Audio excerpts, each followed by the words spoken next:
What would you do if your own parents abandoned your child just so they could sip cocktails on a beach with your sister's kids? I'm Samantha. I'm 32, and I never imagined I'd be sprinting through a government building, heart-pounding, desperate to find my daughter. The moment I saw the note on my kitchen counter, my entire world tilted. It was handwritten, precise, cold. Sorry, sweetie. We just couldn't take care of her. There was no emotion in it, no apology, just a directive that sent chills down my spine. I was still in half my scrubs, clutching my phone like a lifeline, trying to process what I'd just read when a notification lit up my screen. A new post from my sister. There they were. My dad, with sunglasses pushed up on his head, grinning like he hadn't just dropped an 8-year-old child with strangers. My mom laughing as she helped my niece build a sandcastle. My sister's kids beaming at the camera, matching swimsuits and all. Surprise family vacation. So blessed to have grandparents who drop everything for us. Everything. Including my daughter. I didn't scream. I didn't cry. I picked up the phone and made one call, just one that would lead to police knocking on their luxury hotel door. If you're watching this from somewhere warm today, drop a comment and tell me where, because the only heat I felt that day was the fire of betrayal burning through my veins. Life before that betrayal. It was never simple, but I had learned to manage it. I'm an ER nurse at Riverside Memorial. I've walked through chaos most people only see on TV. I've calmed panicked parents, stabilized trauma patients, and faced down more crises than I can count. But nothing prepared me for the catastrophe hiding inside my own family. My daughter Lily came into this world when I was barely finishing nursing school. Her father, Anthony, and I were newly married, young broke, terrified, and clinging to each other in the storm.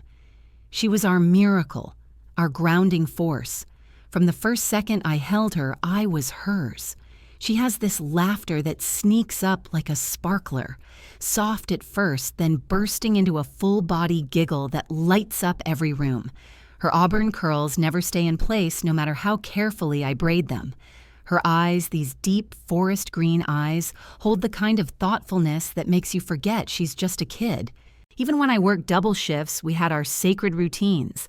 Sunday morning pancakes, whispering bedtime stories, even if it meant reading with my eyes half closed, and our brave talk, a tradition where we each shared one thing that scared us that day. She once whispered, "I was scared you'd forget to come back after work." I laughed back then. I didn't think that fear would ever become real. Things with Anthony didn't last. His marketing job took off late nights, weekend trips, untraceable perfume on his jacket. I ignored the signs until I couldn't. When I finally confronted him with proof of his affair, he didn't even flinch. Divorce came fast. He agreed to monthly visits and inconsistent child support, and then he mostly disappeared. My parents, Gerald and Marilyn, stepped in, or at least that's what it looked like from the outside. They were the textbook suburban grandparents. He had built a successful accounting firm and retired early. She was a former elementary principal with a Pinterest-perfect house and a social calendar that could rival a celebrity's. They were admired in town, respectable. But that Polish only covered what I had known my whole life. They were two very different people behind closed doors, especially when it came to my sister, Victoria. 4 years younger, Victoria followed every bullet point on their dream daughter checklist. She married Bradley, a well-paid attorney with perfectly slicked back hair. They lived in a gated community where HOA meetings were treated like UN summits. Their kids, Jackson and Madison, were polite, photogenic, and always performing. Victoria became a part-time interior designer with high-end clients, giving her the illusion of balanced career woman. Pinterest mom, lifestyle guru. And it was obvious. My parents saw her as the golden child, the one who got everything right. The favoritism wasn't just emotional, it was measured in gifts, gestures, time. When Jackson turned 10, he got a gaming system with accessories. For Lily's birthday, a coloring book and a 4-door glitter craft kit, still with the clearance sticker attached. When Madison had her ballet recital, they drove 3 hours and booked a hotel to attend. When Lily's piano recital rolled around the next month, they were already committed to a neighborhood potluck. During one Thanksgiving, the whole table was decked out in Jackson and Madison's favorite dishes. Lily had recently been diagnosed with gluten sensitivity. I had reminded my mom twice, but the only thing on the table she could eat was plain salad. "Oh, I'm sure she'll find something," my mom said, dismissing it with a shrug. I bit my tongue again. Over the years, I tried to approach it gently. I pulled my mom aside one Christmas and said, "Mom, I've noticed Lily gets different treatment. Like she's invisible sometimes." She looked up from organizing Madison's dolls and said, "Don't be ridiculous, Samantha. We love all the kids, but Victoria makes it easier for us to be involved." That stung more than she realized, because I was the one showing up. I was the one juggling 12-hour shifts, school pickups, sick days, and birthday cupcakes baked at midnight. But when my childcare provider went out of town and Riverside called me in for 3 straight overnight shifts after a massive pileup on the interstate, I swallowed my pride and called my parents. "Please," I said, "can Lily stay with you for 3 nights? I don't have anyone else." My father paused.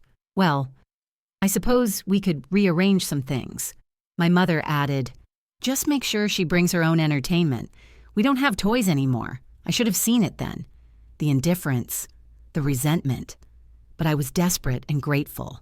I packed everything: her comfort blanket, her stuffed otter Webster, a week's worth of labeled meals, allergy meds, her nightlight. I kissed her forehead and told her, "Be good, sweetheart. Grandma and Grandpa have different rules." She squeezed my hand and said, "I'll be super quiet, just like they like." That should have broken me. But I had no idea I was leaving her with people who had already booked a plane ticket to paradise. The morning of my 3rd shift, I was beyond exhausted, running on caffeine, adrenaline, and stubbornness. A 5-car pileup had pushed Riverside Memorial to the brink, and I'd worked 12 straight hours without even sitting down. The plan was simple: change clothes, grab breakfast, and go pick up Lily. But fate doesn't care about plans. As I peeled off my scrubs in the locker room, my phone buzzed. Lakeside Elementary, missed call. Then again. A voicemail followed. I played it on speaker, still half distracted. "Hi, this is Deborah from the front office.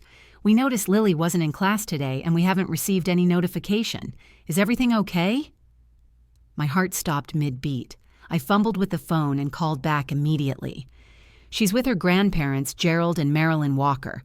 They were supposed to take her to school this morning." A pause. "We haven't seen Lily today, and no one called her in absent." Suddenly I was running, my keys barely in my hand. My legs felt heavy as lead, but I moved faster than I had since nursing school drills. I barely remember the drive, only that I hit every red light and still didn't care. Their driveway was empty, 2 cars gone. I shoved the emergency key into the lock and stormed through the front door. "Lily, Mom, Dad." Silence. That kind of silence you can feel in your bones. Then I saw it.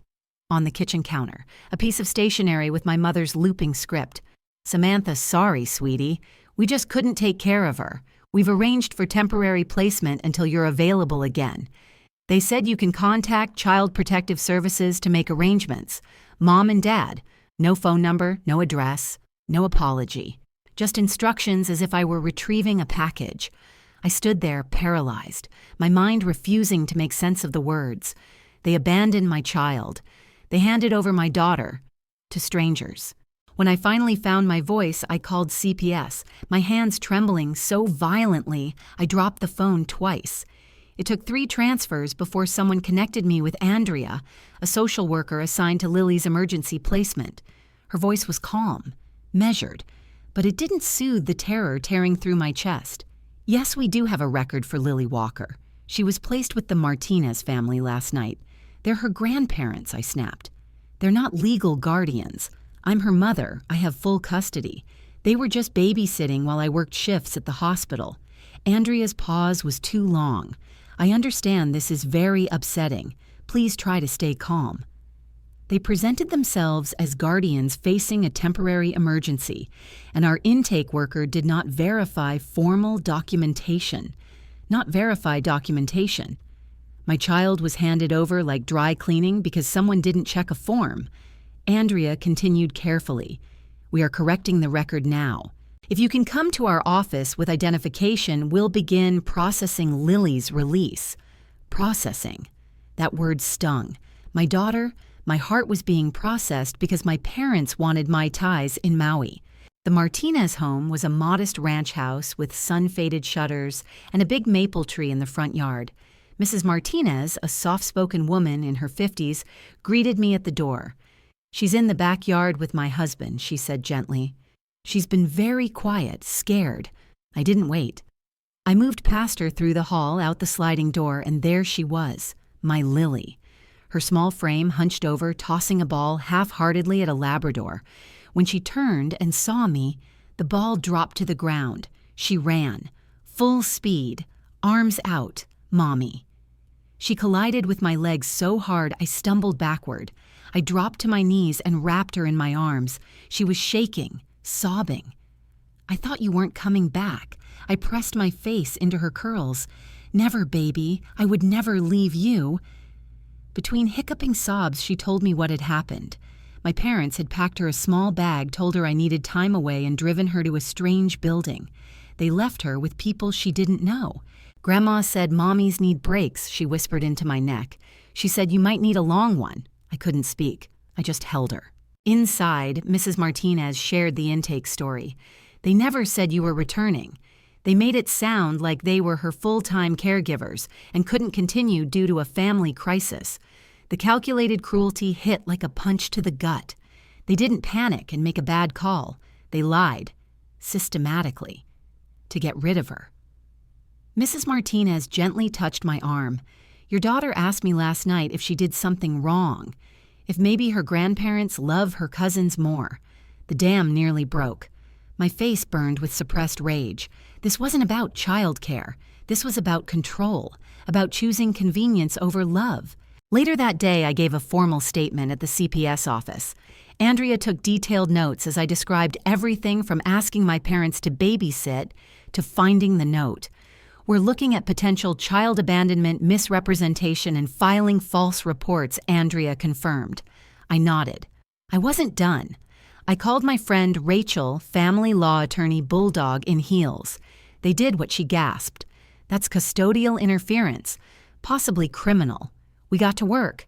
I compiled texts, screenshots, Victoria's Beach photos with my parents on social media.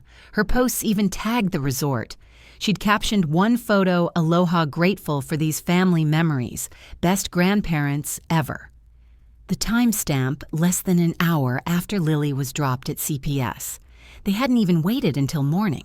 But the worst part, they'd told no one about me. They hadn't mentioned I was coming back. They hadn't said I was working a shift or that I was reachable. They erased me from the story to make their trip smoother. The next morning, I held Lily again, brought her home, placed her back in her own bed, tucked Webster under her arm. I didn't cry until I sat in the car, not because of what they'd done, but because I finally realized they'd never loved her the way I thought they did, and I would never forgive that. There's something terrifying about quiet fury. It doesn't roar, it doesn't cry, it focuses.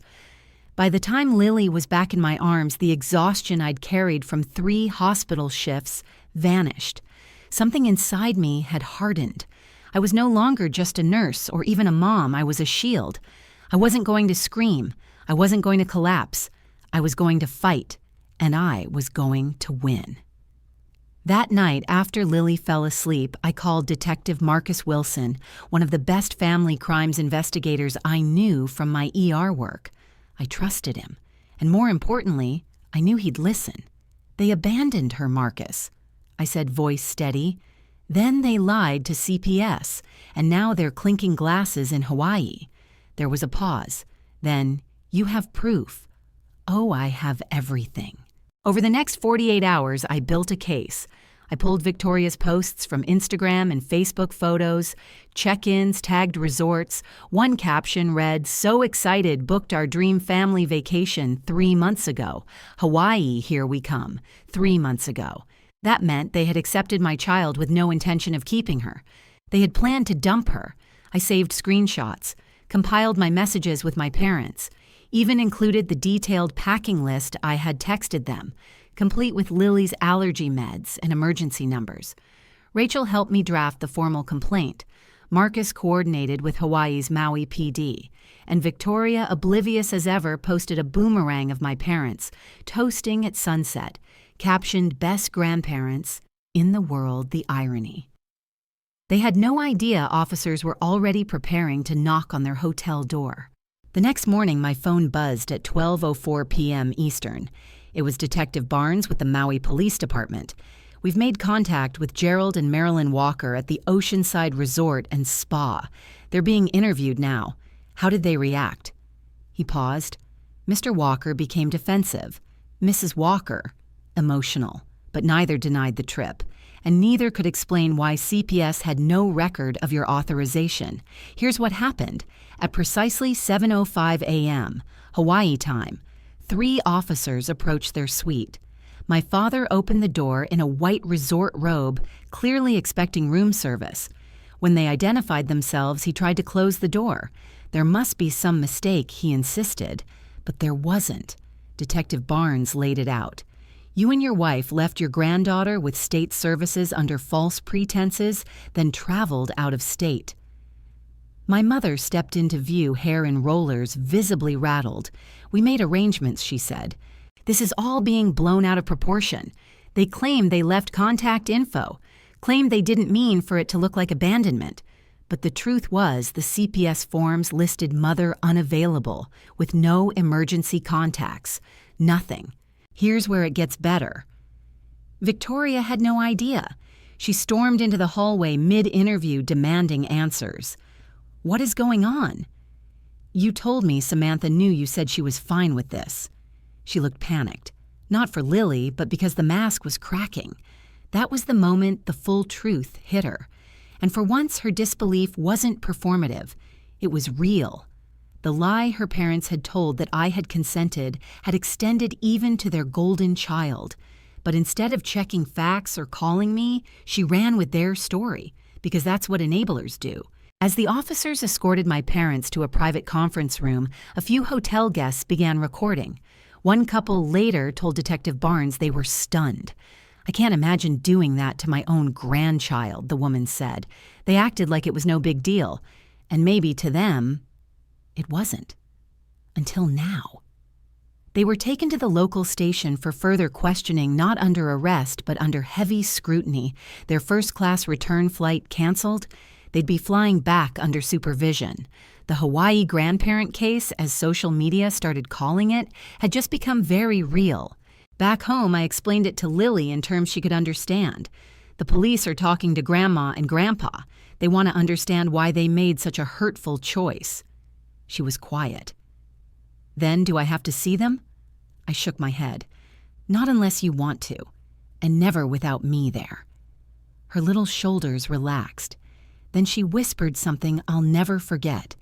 "Jackson said his mom says you're being mean to Grandma and Grandpa, that you're trying to ruin their lives." I took a breath. Steady, slow. "Lily, some adults don't understand what's right and what's wrong. They think keeping secrets or hurting others is okay if it makes them feel better. But my job is to protect you. That's what I'm doing." She nodded, still processing. "Even if it makes everyone mad, even then. Especially then." That afternoon, the text started. "Victoria, what the hell are you doing? Police just ruined our vacation. Then you're making everyone sad because you're jealous. Admit it. You wanted to ruin our trip. Then Jackson and Madison are crying." "Are you proud of yourself?" I didn't reply, because I didn't need to. Lily was safe. And the truth was finally catching up. But there was one message I didn't expect. A call from Aunt Patricia, my mother's sister. We hadn't spoken in years. I heard what happened, she said. "I'm not surprised. Your mom did similar things to me growing up. What she always favored David. Left me behind constantly. She'd twist stories, make me out to be the dramatic one. I see now that it's a pattern, and I support you."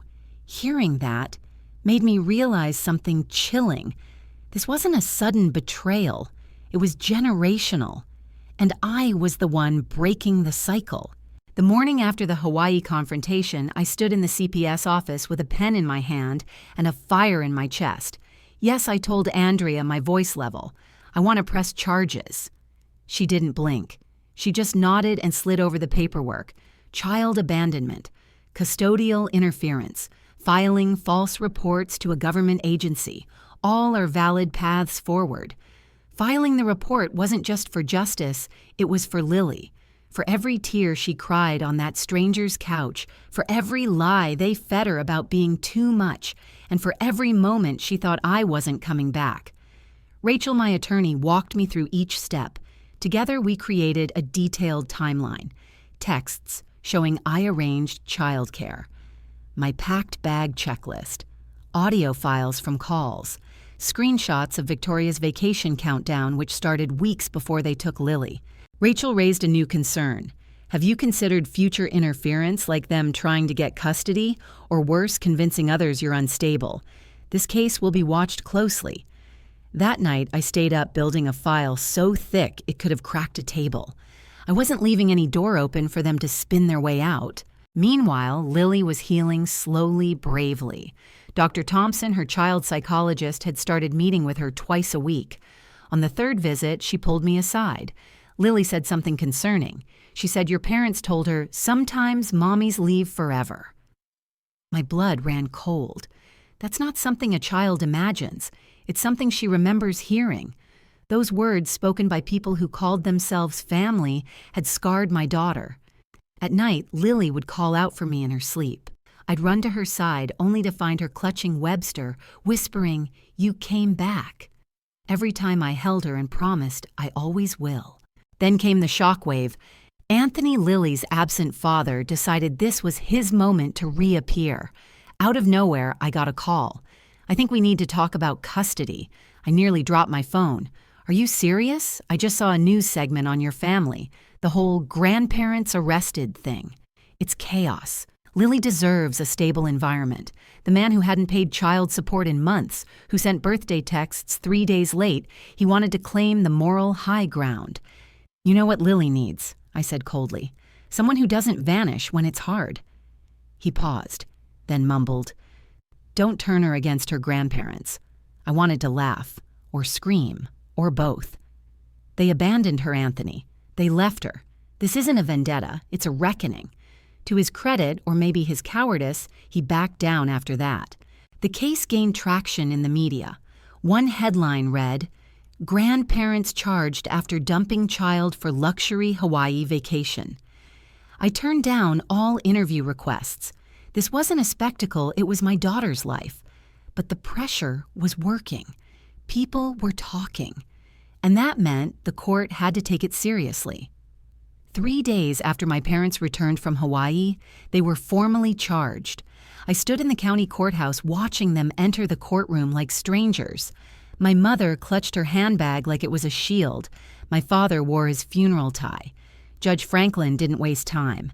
"You are facing multiple charges: child abandonment, custodial misrepresentation, and knowingly filing false documentation." Their lawyer, a smug, gray-haired man who'd once golfed with my dad, tried to spin it. "Your Honor, my clients made a regrettable mistake during a stressful week. They believed they were acting in the child's best interest." Judge Franklin didn't blink.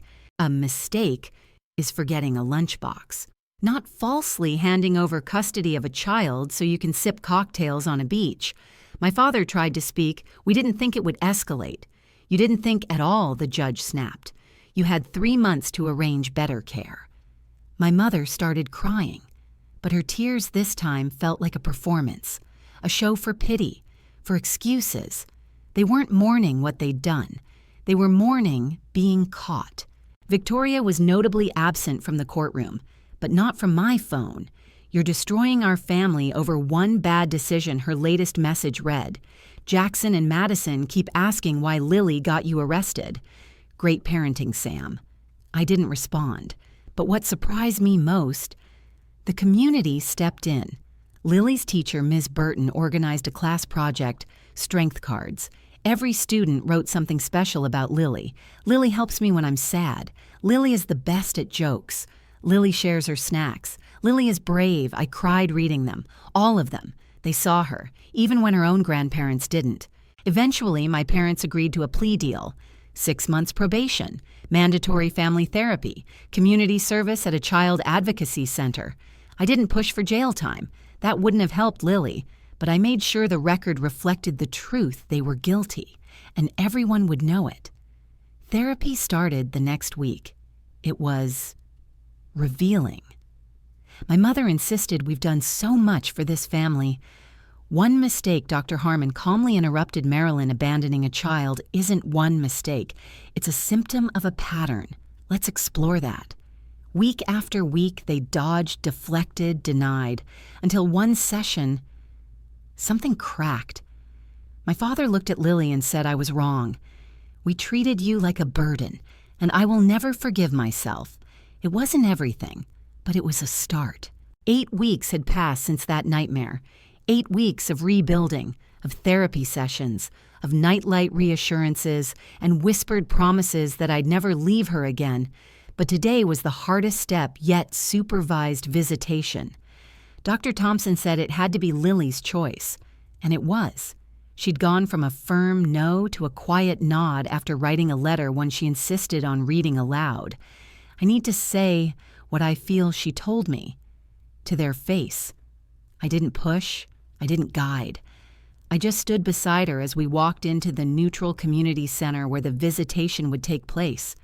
It was designed to feel warm: beanbag chairs, crayons, soft lighting, but it still reeked of tension. My parents were already there. Smaller, somehow. My father's posture was slumped.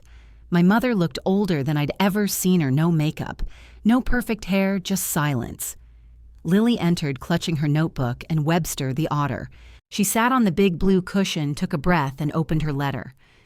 When you left me with strangers, I thought I did something wrong. My father lifted his head. My mother blinked fast. I didn't understand why you didn't want me. Grandma told me mommies need breaks, that my mommy might not come back. Her voice was steady, strong, too strong for an 8-year-old. I was scared. I thought maybe I wasn't good enough. But Mommy came back, and I realized I was good. I just wasn't treated that way. She closed the notebook. Silence. Even Dr. Thompson said nothing. My father stared at the floor. My mother opened her mouth, but no words came. Finally, my mom whispered, "We didn't mean to make you feel that way." Dr. Thompson gently leaned forward. "Marilyn, this is your chance to speak to Lily, not about yourselves, about her experience." It was like watching someone try to walk on ice for the first time. "Lily," my father said, voice cracking, "I was wrong. We failed you. We acted like you didn't matter. And nothing you ever did made that okay. You deserved better. You still do." My mother dabbed her eyes. "I don't know how to fix it." Lily didn't respond. She looked at me instead. I gave her a small nod, not to answer them, but to remind her she had the right to feel every feeling she felt. Later in the car, she whispered, "I don't think they understand how much it hurt." "I know," I said softly, "but you told your truth. That takes more strength than most adults ever find." In the weeks that followed, something surprising happened. Victoria texted me, "Can we talk?" After months of silence, or worse, blame, I wasn't sure I wanted to, but part of me needed closure. We met at a neutral cafe. No hugs, no pleasantries, just quiet coffee. I didn't want to believe Mom and Dad could do that, she admitted, eyes fixed on her mug. I convinced myself you were overreacting. I said nothing. "My son Jackson asked me something," she continued. He said, "Why didn't we take Lily with us too? Didn't we have room?" She paused. I had no good answer. I nodded. "That's because there isn't one." She looked up. "I was wrong, Sam. I enabled them. I looked away because it was easier. And I'm sorry. I didn't forgive her. Not yet. But I appreciated her saying it." "Rebuilding trust takes time," I said. "Start by showing Lily that she matters as much as your kids do." "I will," she said. And for once, I believed her. Meanwhile, Lily blossomed. She returned to her dance class after weeks of refusal. She laughed again at bedtime. She stopped clinging to me when I left for work. And she smiled, genuinely, frequently. Her 9th birthday was the first real celebration of our new life. No grandparents, no obligation, just people who chose us. Kelly and her daughter Emma, Mrs. Martinez and her husband, Judith Anthony's mother who showed up with cupcakes and warm hugs. Even Dr. Thompson stopped by to drop off a small telescope, knowing Lily's new obsession with constellations. The theme, Space Explorer. We had rocket-shaped balloons, star cookies, and a cake with Saturn on top. "Make a wish, Space Commander," I said as she leaned over the candles. She closed her eyes, took a deep breath, and with a determined puff, extinguished all 9 flames. Later, while opening her cards, she held one close to her chest. "They said I'm brave," she whispered. "You are," I replied. "Braver than most grown-ups I know." The final court hearing was quiet procedural, until the judge made an unexpected offer. Ms. Walker Judge Reeves said, looking down at Lily, "You have the option to speak if you'd like, only if you're ready." We had prepared for this, and Lily nodded. She stood up, walked to the center. No paper this time, just her truth. When they left me, it felt like I didn't matter. The room was still, but my mommy came for me, and she helped me see that what they did wasn't my fault. I'm not bad. I'm not too much. She paused, then added, "Dr. Thompson says, forgiveness helps me, not just them. So I'm trying." Judge Reeves was visibly moved. That's more courage than many adults manage. "Thank you, Lily." My parents were silent. For the first time, I think they finally realized they weren't the victims in this story. Lily's court statement marked the beginning of something I never expected: peace. Not silence, not erasure, not pretending it hadn't happened. Just the first breath that didn't feel like it was stuck in my chest. The court issued a permanent no-contact order unless supervised by a licensed therapist. It was meant to protect Lily, but in truth, it also protected me. Because no matter how civil things appeared, I'd never forget the sound of my daughter's voice trembling in that group home. "Mommy, I thought you forgot me." No mother should ever hear those words, and no child should ever need to say them. A few weeks after the hearing, I came home to a box on my porch. No return label, just my name in careful cursive. Inside was a folded legal document and a letter from Victoria. I found this while going through Dad's office. It began. It was dated 6 months before they took Lily. It was a petition for temporary custody, unsigned but partially filled out. My name was nowhere on it, just my parents' and Victoria's. They'd planned this. The abandonment wasn't spontaneous. It was orchestrated. They were trying to remove me quietly, to shift custody without going through court, without my knowledge. The letter ended, "I didn't know this existed. I swear, but I believe you now. I believe they were trying to erase you. I'm so sorry. I'll help fix this however I can." I stared at the paper for a long time. It confirmed what I had only feared, and yet I felt strangely calm, because they failed. Lily was safe.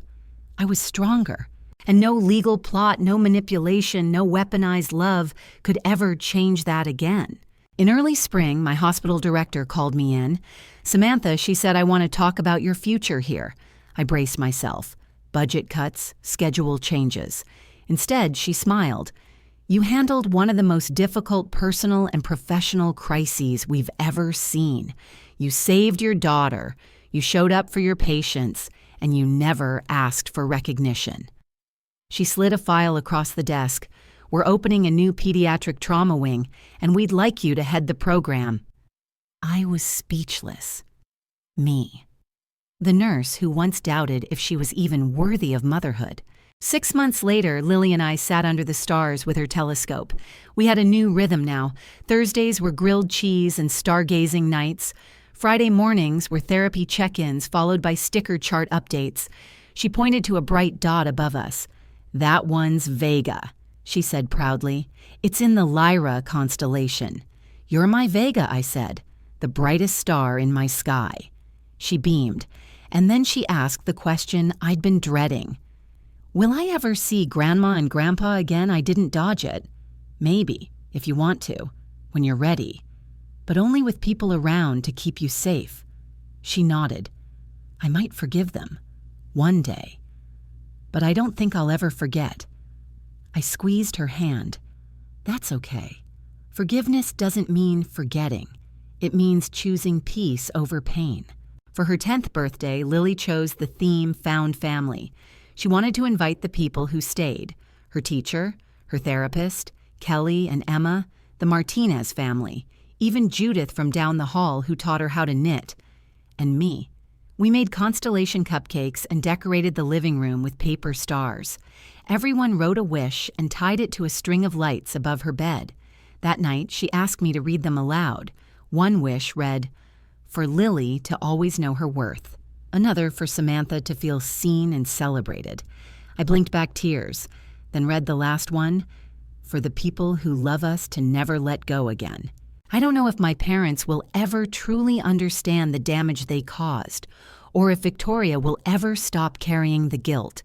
But I do know this family isn't who shares your blood.